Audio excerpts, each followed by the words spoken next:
AP deputy CM Pawan Kalyan మరోసారి మానవత్వాన్ని చాటుకున్నారు.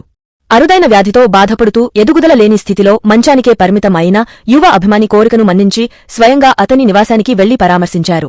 ఆర్థిక భరోసాతో పాటు భగవంతుని తీర్థప్రసాదాలు అందజేశారు. వివరాల్లోకి వెళ్తే తెలంగాణ రాష్ట్రం హనుమకొండ పట్టణంలోని హనుమాన్ నగర్కి చెందిన 17ఏళ్ల నిరంజన్ యువ అభిమాని అరుదైన వ్యాధితో పోరాడుతున్నాడు.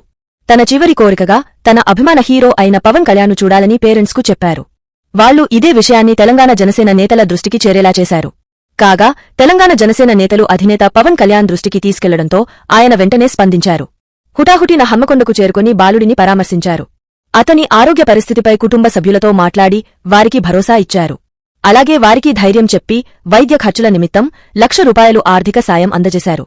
నిరంజన్ ఆరోగ్యం కోసం వరంగల్ విఖ్యాత భద్రకాళి అమ్మవారి ఆలయంలో ప్రత్యేకంగా పూజలు చేస్తానని తెలిపారు. అలాగే నిరంజన్ తల్లిదండ్రులు వృత్తి వివరాలు అడిగి తెలుసుకున్న పవన్ కళ్యాణ్ వారి జీవనోపాధి మెరుగుపర్చేందుకు క్యాంటీన్ పెట్టించాలని జనసేన తెలంగాణ రాష్ట్ర నాయకులకి దిశానిర్దేశం చేశారు.